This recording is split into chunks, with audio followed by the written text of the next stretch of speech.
PCH. Well, the southernmost section would be down right towards PCH. Closer to PCH. Right.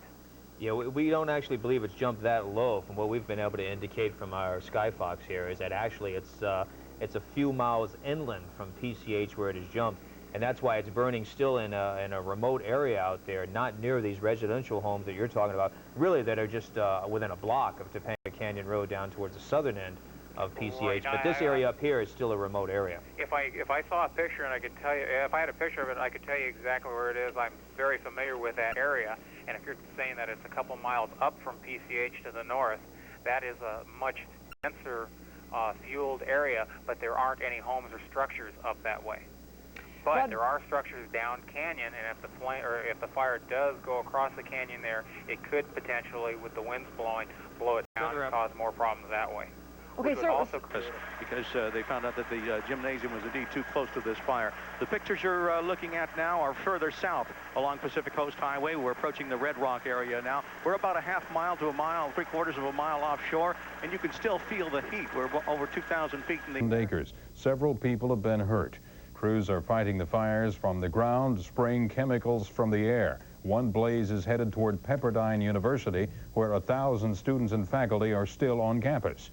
The other fires in Banning in Riverside County. Governor Pete Wilson toured the fire scene Tuesday. Where it's at on the southern end, and homes that we can see further east from our location. Just a lot of open space and very dense brush. Okay, well, hopefully firefighters can get a handle on that and try to stop that fire before it gets to those streets of Malibu Vista and the coastline area. You mentioned quite a bit of distance, but we know how quickly this fire moves. Oh, absolutely, Christine. The fire is being pushed by wind at this time. It's got wind behind it. It's got a couple of very steep... But the flow pattern this time of the year is so strong with these big high-pressure systems that develop over Nevada and Utah that the whole flow of air, if you could just imagine this huge mass of air flowing everything from the land area to the ocean. And the sea breeze just simply can't overcome that. No. Sea breeze is like a local wind event. Okay. And this is a huge scale. They're coming in two different directions. Absolutely. The big guy's coming in off of the desert, That's and the little guy's trying to box his way in. And every once in a while, late in the afternoon, you might get a little bit of a sea breeze here or there, but basically the flow is still. Hey, Johnny mentioned that. Real quick, here you've got firefighters from around the adjoining states. And they've been stationed right now in Malibu Beach. And while most of us are watching the fire, some of them are out walking around, you know. That's the floodlights from Gladstone's, no doubt, illuminating the beach there. The California coastline. Well, they can see the fire, but they're not needed there yet. Being held off, or these are guys who are being given a chance to rest. You never know. Let's go to Stephen O and find out. Stephen, you're on location there. Are these guys that are being held in reserve, or are they people that have come down off the fire lines? These were the firefighters that we were talking about earlier tonight from several different western states, Colorado, Idaho, Wyoming, men and women who've not really had a chance tonight to fight this fire because of a problem of logistics. There are only so many firefighters who can fight this thing at any one given time. As you take a look above the people watching the fire to the west of us, you can tell that the fire is continuing to grow in size and that the wind is continuing to blow. There are a number of people on the beach watching this fire, also a number of people in Gladstone's getting free food, people who've been kind enough to help others. Again, this is on the eastern side. We're on the eastern side. We have not gone to the top of the ridge yet. We have not crossed over the mountains towards the valley. We're still traveling eastbound. We're in between, to give you a better idea, we're with a broader scope, Malibu Canyon Road and Topanga Canyon, to give you a smaller perspective. Tuna Canyon is just the east of us, and that fire line is just to the west of where we're flying, but that is the eastern side. What's your sense of the winds up there right now? They seem to maybe have been picking up a little bit. We were getting thrown around as we were over some of the hot spots of Big Rock. Looks like they might have picked up a little bit here. We're trying to get an exact account for you. Do you have those, John? Okay, as you do that, let me bring Sharon in here. I think we can talk to Sharon Tay also. Sharon, what is happening from your position? Are those fires moving toward the university?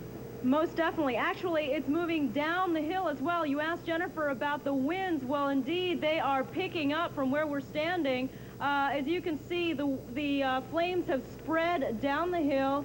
We've seen several sparks. just coming, heading towards us, thick black smoke, just coming towards us. I mean, it's incredible. We've seen many more fire engines, a lot of LAPD crews and police officers heading up towards that direction, perhaps setting up roadblocks, a lot more emergency crews on the scene. Now, we presume that, I saw a bus go by. I presume that's carrying firefighters. It couldn't be the Metropolitan Transit Authority. Yes, a number of them. Still, as you can see, another one. That road to the right-hand side, a Pacific Coast Highway between Malibu Canyon and to our right has been closed off just recently. No traffic is allowed that way, and I believe they might be closing off this portion of Malibu Canyon Road as well. Now, that is coming down through Malibu Canyon. Is that correct? That is. The wind is picking up. The ashes are just filling the air, and it's just unbelievable. It must be about 40 miles an hour winds out here. Okay, Sharon, we'll be getting back to you in the next few minutes, and we're going to keep your picture in the lower right-hand corner. Let's go back to Jennifer York. Jennifer, what's your location now? We're at the northern end of this fire now, showing you the northeast tip of this fire. It looks as if still no homes have been damaged by the fire. This is, again, at the basin of the mountain range as it approaches upon the valley. Again, we're about 3 to 4 miles south of the 101 freeway. Everybody is interested in at this point. It seems as if the wind is shifting a little bit. It's starting to blow into my face, but as you can see, some of the clouds up there of smoke, they seem to be drifting back over to the east now, and that may be great news. Maybe we can get these flames to blow back towards Malibu Canyon Road and maybe back over itself, and that may, in fact, give the firefighters a bit of a break here. Earlier, when we talked, we were up on the top by faculty housing. That still remains the big fire. From Dave Barker. From this vantage point, you can just get some kind of perspective on just how devastating this is to this scenic area that we all know so well. Michael, Bree? How far from you, and you're there at Gladstone's, how far from you are those flames? Michael, I really can't judge the distance very well. We moved farther south than where we were at Topanga Canyon. Those flames were less than well, we're about a mile from us, and we're probably, I guess, maybe about, what did you say, about 4 miles away? Something like that. 4 miles. And of course, still quite a ways, quite a way. Directly behind there where you're standing is another one of our treasures, of course, the Getty Museum. Which is closed. Indeed. Because of this.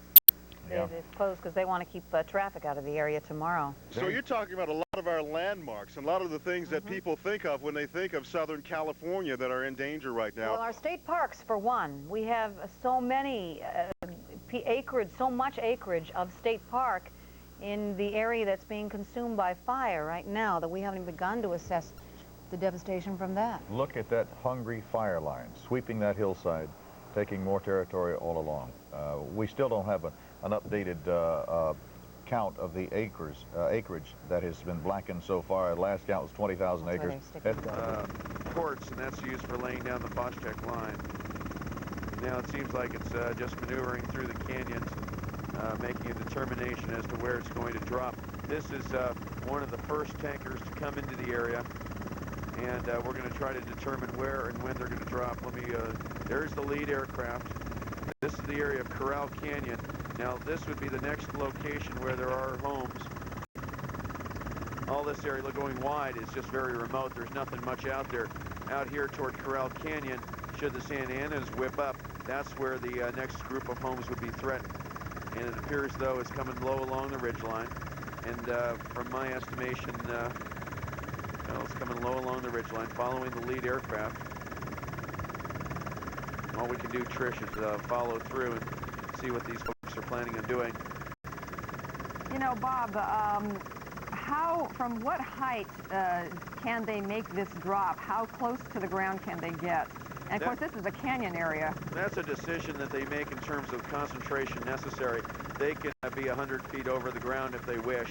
And since the winds are somewhat, they're not real sporadic at this point. Sorry about that.